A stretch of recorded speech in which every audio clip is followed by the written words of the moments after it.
This long hallway at the entrance to the History Museum we refer to as the Pioneer Trail.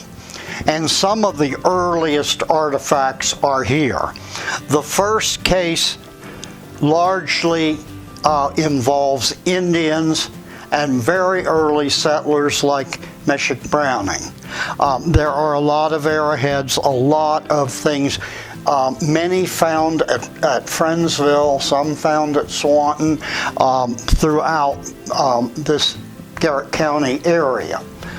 To my right here is an interesting collection of photographs taken in 1908 of the National Road. It's a series and it follows the road.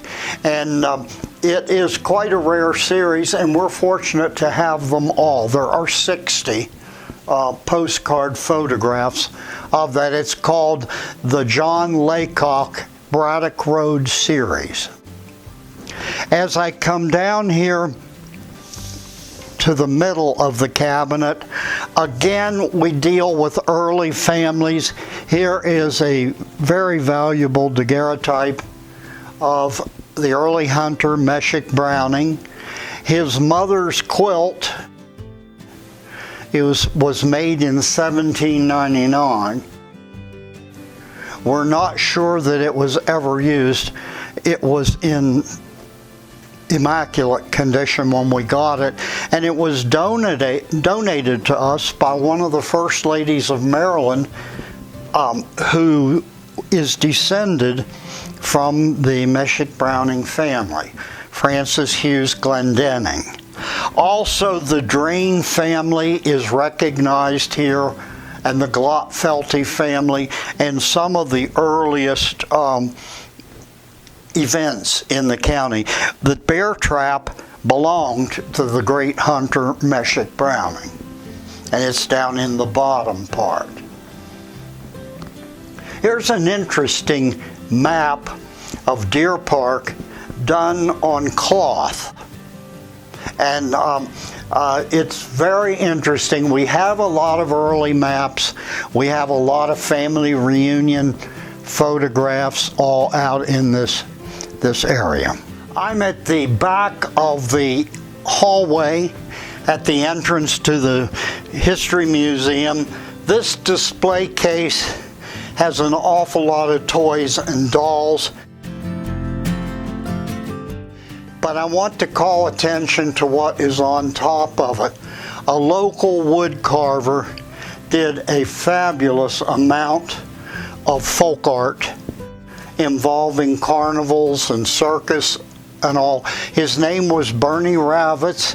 We didn't learn of him until he passed away, but luckily all these things came to us, and they're a dream for folk art collectors.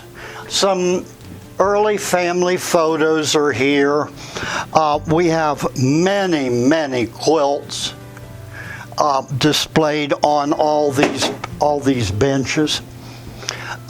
Over here, this panel came off a barn in Amish country out Pleasant Valley, and the carvings were done by children,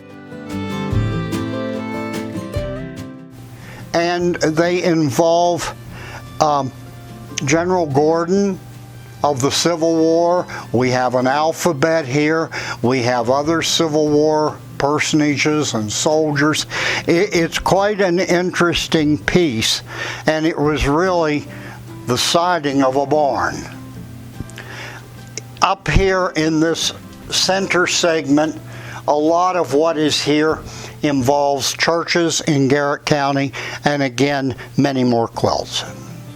Right here in this little corner, we have interesting things involving some early families. This home was owned for 90 years by the family of Francis Scott Key. Francis Scott Key's daughter, Phoebe Howard, bought this as a summer home, and she and her children and grandchildren were there. She even had her mother, Mary Key, to Oakland. on a couple of occasions.